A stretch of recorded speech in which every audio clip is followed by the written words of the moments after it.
Et puis, nous vous l'annoncions en titre. Nous avons avec nous le président de l'Université Joseph Kizerbo, le professeur Jean-François Silias Kobiané. Bonjour, professeur. Bonjour, Madame Ouaré. Merci d'être sur ce plateau. Merci de me recevoir. Alors, Monsieur le Président, vous entamez la nouvelle année académique avec une grève en perspective à l'université, à l'UFR-SVT. Est-ce que vous pouvez nous dire de quoi il s'agit? Tout d'abord, merci, Madame Ouaré, de nous recevoir sur votre plateau. Et en effet, les 15, 16 et 17 février 2023, à l'unité de formation et de recherche Sciences de la vie et de la Terre, l'UFR-SVT, l'un des 13 établissements de notre université, nous avons assisté à un mouvement de grève d'étudiants de Master 1. Alors, ces étudiants de Master 1 ont été recrutés donc au cours de l'année académique 2022-2023. Et dans leur mouvement, remettre en cause particulièrement 2 articles des textes qui organisent le régime général des études de master. Il convient de rappeler que l'Université Joseph Kizerbo, comme d'ailleurs l'ensemble des unités d'enseignement supérieur, applique donc la directive de 2007 de l'Union économique et monétaire ouest-africaine sur l'application du système LMD, licence, master et doctorat, dans l'espace UEMOA. Et dans ce sens-là, depuis 2009-2010, l'Université Joseph Kizerbo applique le système LMD. Et en plus de cela, en 2019, 2 textes ont été adoptés. Il s'agit d'un arrêté ministériel qui organise les régimes de master, de licence et de master dans les institutions d'enseignement supérieur, du public comme du privé au niveau national, et qui sont également appliqués dans toutes les universités, l'Université Joseph Kizerbo. Alors, les étudiants de master 1, de l'UFR-SVT, qui sont au nombre de 540, et qui ont été recrutés d'ailleurs sous ce régime, ont décidé à un moment donné, au cours de leur parcours académique, de remettre en cause ces textes-là, notamment en ces articles 29 et 34. L'article 29 dit ceci.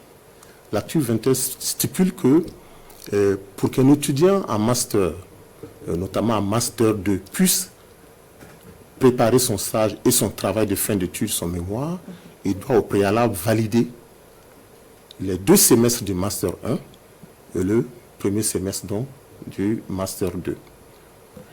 Alors, les étudiants, en fait, ce qu'ils demandent, c'est qu'on puisse leur donner la possibilité d'aller réaliser le travail de fin d'études sans avoir validé au préalable ces 3 semestres-là.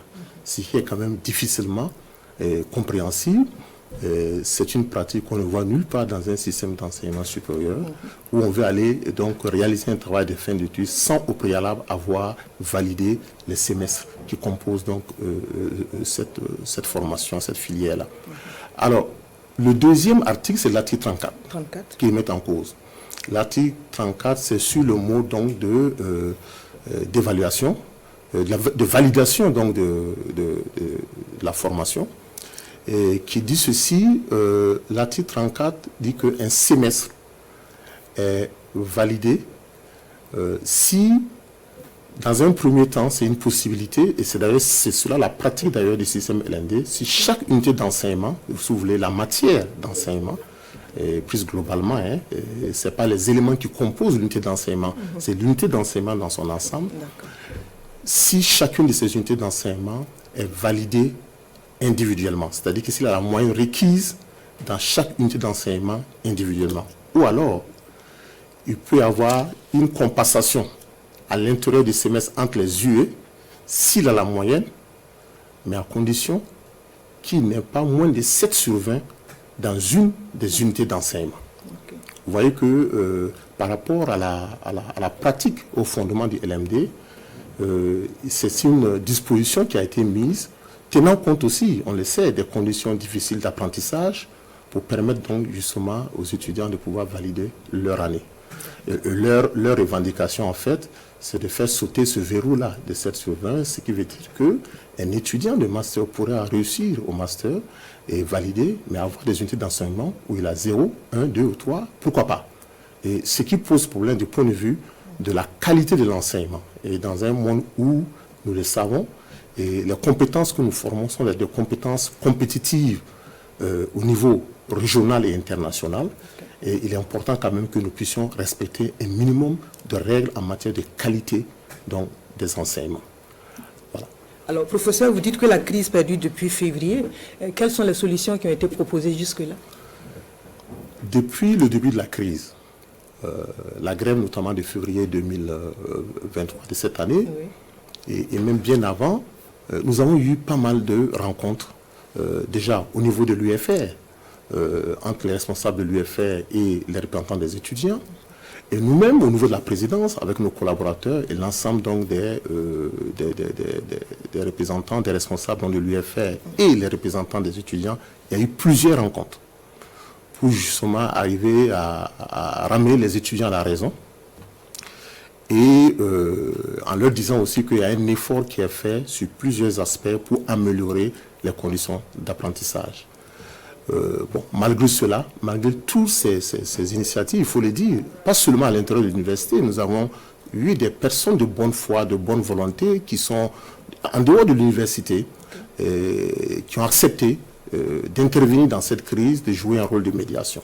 Mais malgré toutes ces interventions, ils sont restés vraiment fermes, catégoriques sur leur position. Donc il n'est pas question d'arrêter le mouvement. Alors, actuellement, il y a donc la session de rattrapage qui est programmée, et donc la semaine prochaine. Et nous souhaiterons vraiment lancer un appel et demander à ces étudiants-là de revenir à la raison et d'aller composer et se donner les chances de réussir donc leur année académique. Et nous prenons toutes les dispositions pour nous assurer que les conditions de sécurité vont leur permettre de composer, parce qu'il nous revient que certains étudiants, ils l'ont dit aussi lors d'un certain nombre de rencontres, qui sont intimidés par leurs camarades, mais nous voulons les rassurer que les dispositions seront prises dans ce sens-là pour leur permettre de composer donc à partir de la semaine prochaine. Ok, au sujet de la séance de rattrapage dont vous parlez aussi pour la semaine prochaine, il nous revient que plusieurs étudiants s'inquiètent d'être éjectés de l'université si c'est la seule chance qui leur reste à travers la session de rattrapage dont vous avez parlé qui est prévue la semaine prochaine. Qu'est-ce que vous avez à leur dire, ces étudiants? Ce qu'il faut dire avant de répondre à cette question, c'est que lorsqu'ils ont entamé leur mouvement d'humeur, à un moment donné, ils ont décidé de ne plus être évalués. Donc, ils ont boycotté systématiquement l'ensemble des évaluations. Par contre, ils continuent à suivre les enseignements, prenez le cours. Donc, évidemment, ça c'est la réglementation au niveau de nos systèmes d'enseignement supérieur.